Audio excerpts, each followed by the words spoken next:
आज हम शुरू करने वाले हैं और फार्माकोलॉजी का जो एक टॉपिक है anti hypertensive drugs. Anti hypertensive drugs वो ड्रग्स है जो रिड्यूस करते हैं हाइपरटेंशन को। हाइपरटेंशन किस चीज़ को कहते हैं कि जब हाई ब्लड प्रेशर होगा उसको हम कहते हैं हाइपरटेंशन। हाई बीपी को हम कहते हैं हाइपरटेंशन। एंटी हाइपरटेंसिव ड्रग्स जो होते हैं वो हम नॉर्मल बीपी के जो पेशेंट होता है उसको नहीं देखते, क्योंकि ये तो बीपी को और ज़्यादा कम कर लेगा। तो ये हम हाइयर ब्लड प्रेशर जो होता है, बीपी जिनकी ज़्यादा होगी, उस पेशेंट को हम एंटी हाइपरटेंसिव ड्रग्स देंगे। तो नॉर्मल बीपी असल में चीज़ क्या है? अगर हम एंटी हाइपरटेंसिव ड्रग्स पढ़ रहे हैं तो इसका असर जो है वो हमारी बीपी पर होगा। तो हम पहले समझते हैं कि बीपी चीज़ क्या है।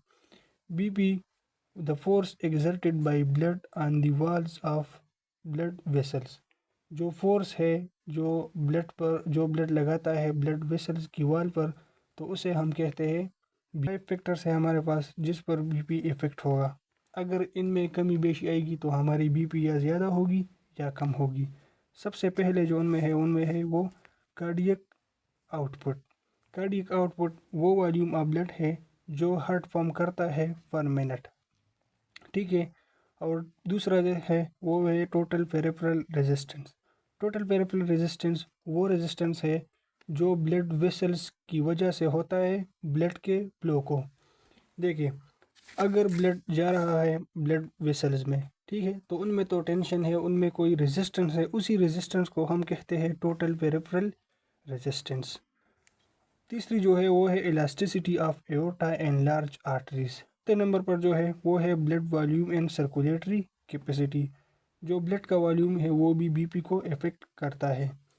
बीपी बनता किन चीज़ों से है? Cardiac output into peripheral resistance, ठीक है। तो नॉर्मल जो बीपी है वो है 120/80 mmHg। अब हाइपरटेंशन चीज़ क्या है? ये तो नॉर्मल बीपी हो गई।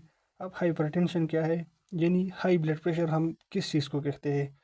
तो जो ब्लड प्रेशर होता है अगर वो 140/90 mmHg से बढ़ जाए तो उसको हम कहते हैं हाइपरटेंशन। ये एक टेबल दिया गया है। जो नॉर्मल बीपी हमारे पास होती है वो लेस देन 120 इंटू 80। जो साइस्टोलिक ब्लड प्रेशर होगा वो होगा 120 और जो डायस्टोलिक होगा वो होगा 80। यानी 120/80 जो हम कहते हैं वो नॉर्मल बीपी है। दूसरी हमारे पास है प्री हाइपरटेंशन। प्री हाइपरटेंशन में जो साइस्टोलिक है वो होगा 120 और 139 के दरमियान, और जो डायस्टोलिक होगा वो 80 और 89 के दरमियानी होगा डायस्टोलिक, ठीक है। फिर हमारे पास आता है हाइपरटेंशन। हाइपरटेंशन कब होगा उसके 2 स्टेजेस है। अगर स्टेज 1 में अगर 140 और 159 के दरमियान में है साइस्टोलिक, और डायस्टोलिक 90 to 99 के दरमियान में है, तो ये है हाइपरटेंशन। लेकिन उसका कौन सा वाला स्टेज? First stage.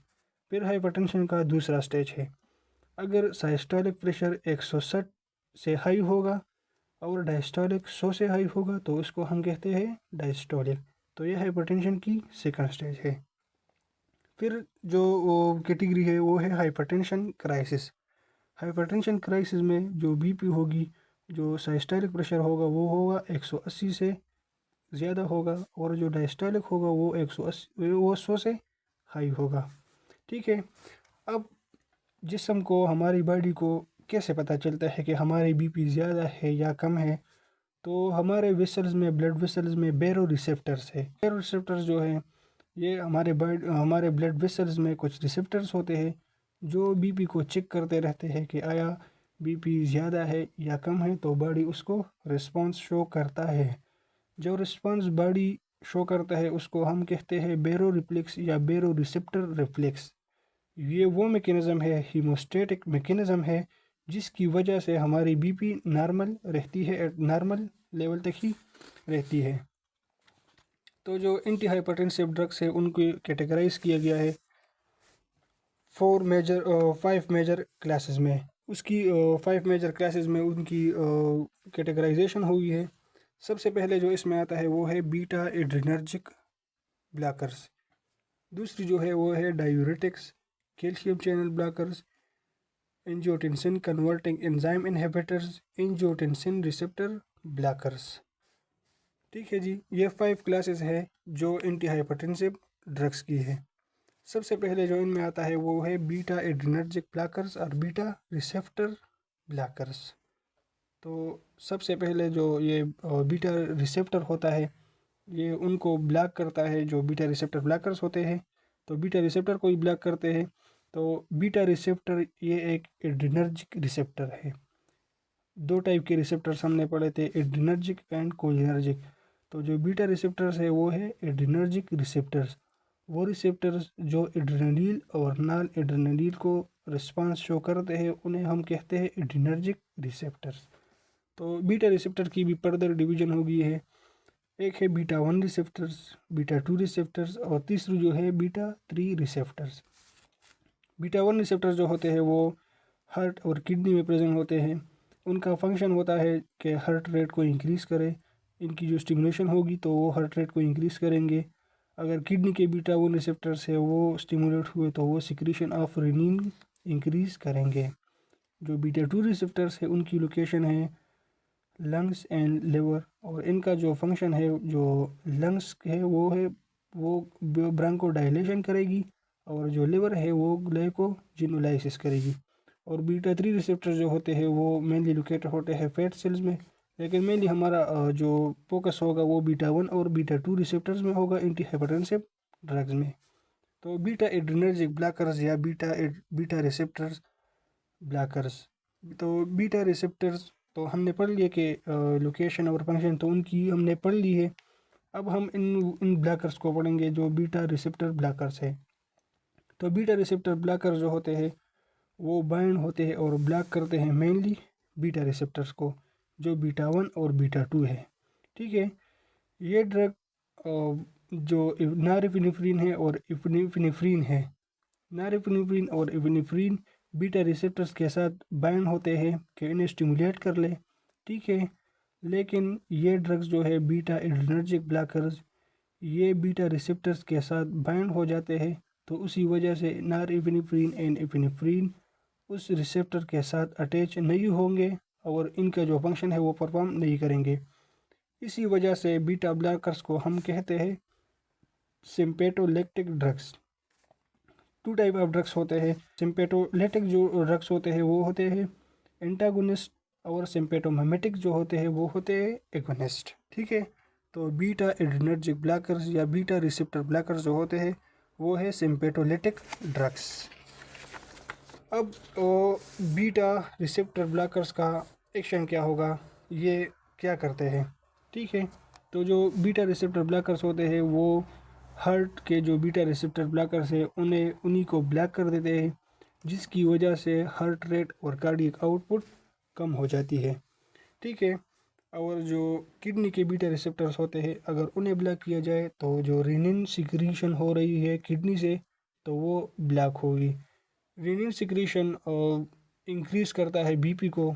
ये जो थ्रू रास और रेनिन एंजियोटेंसिन अल्डोस्टेरोन सिस्टम है उन्हीं के थ्रू बीपी इंक्रीज़ होगी, वो हम आगे पढ़ने वाले हैं। ठीक है, तो ये जो बीटा रिसेप्टर ब्लॉकर्स होते हैं ये किडनी के जो रेनिन है उन्हीं सिक्रीशन को ब्लॉक कर लेता है।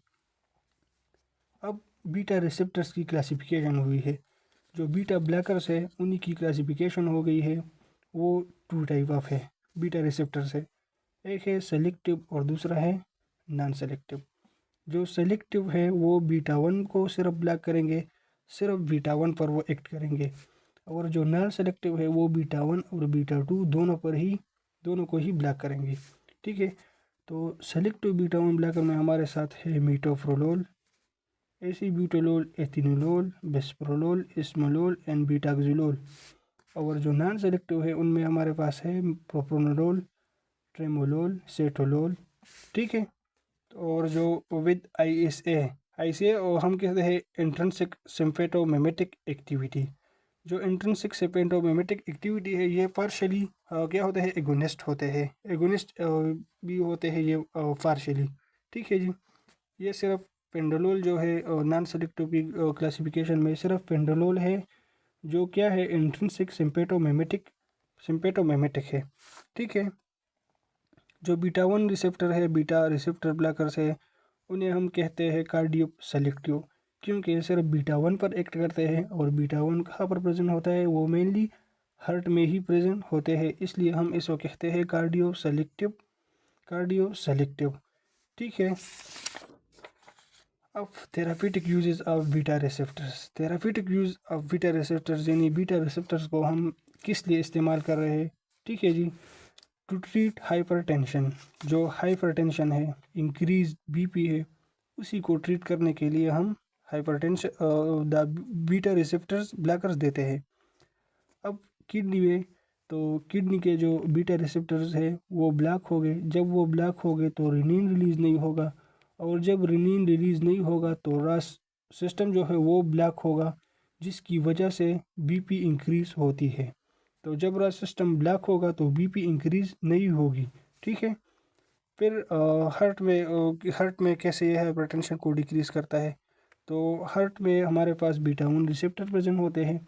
जब बीटा 1 रिसेप्टर एक्टिवेट हो गए तो हमने पढ़ा था कि वो हार्ट रेट को इंक्रीज करेंगे। जब हार्ट रेट इंक्रीज होगा तो ऑटोमेटिकली कार्डिक आउटपुट भी इंक्रीज होगा। तो ये जो बीटा रिसेप्टर ब्लॉकर्स है ये क्या कर लेते हैं, ये जो बीटा 1 रिसेप्टर है हार्ट पे उसी को ब्लॉक कर लेते हैं।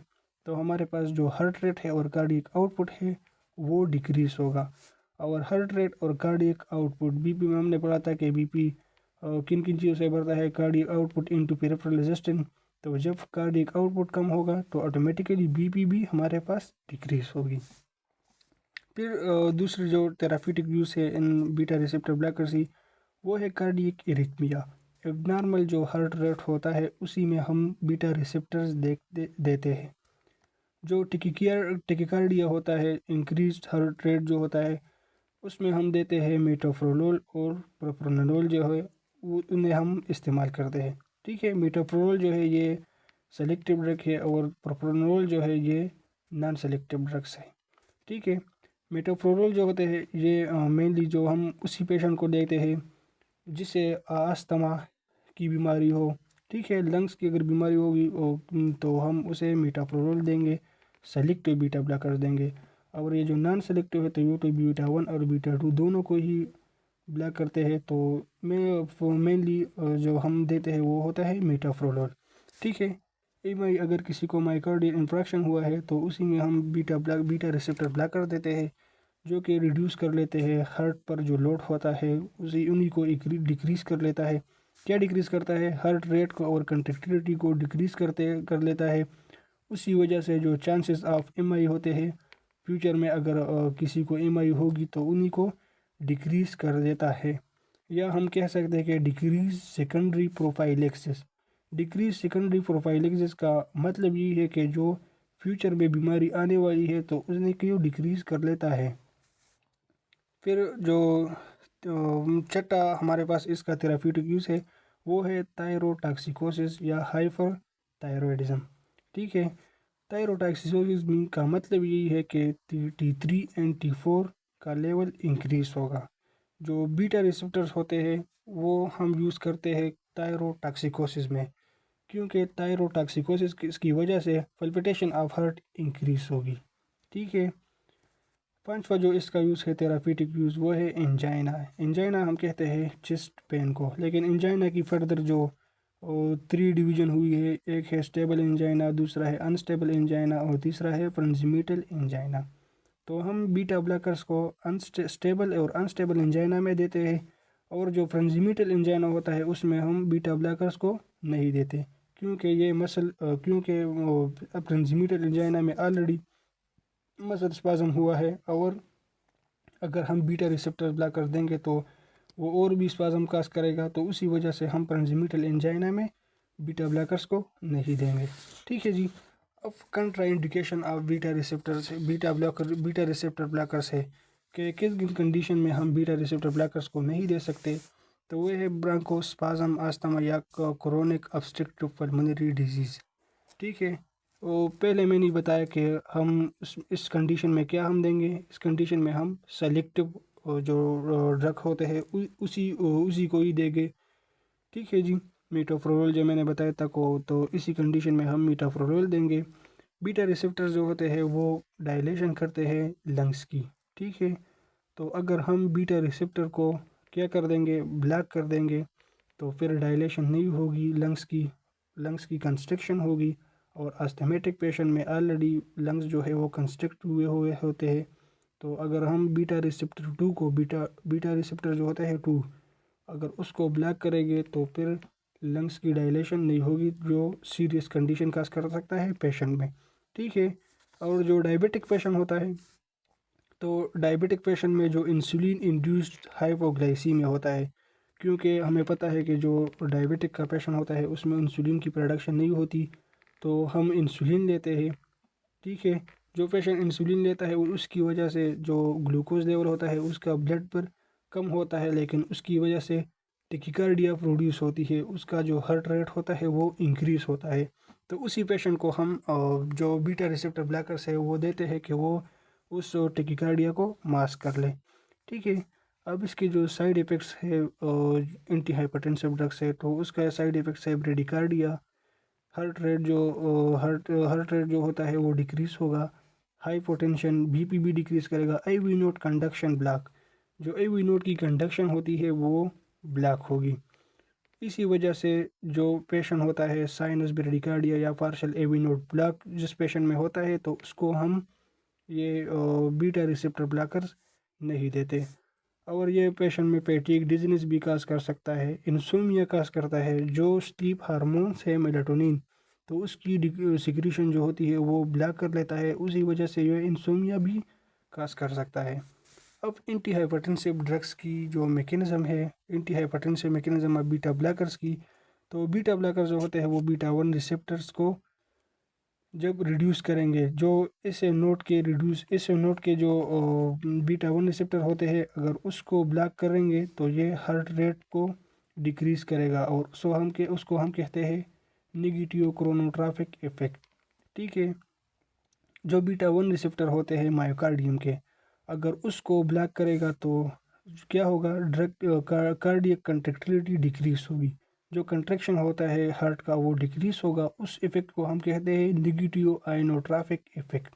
ठीक है, और तीसरा जो ड्रग जो डिक्रीज करेगा कंडक्शन वेलोसिटी को, जो कंडक्शन होती है हार्ट में, तो उसको भी डिक्रीज करेगा, उसको हम कहते हैं निगेटिव ड्रोमोट्राफी।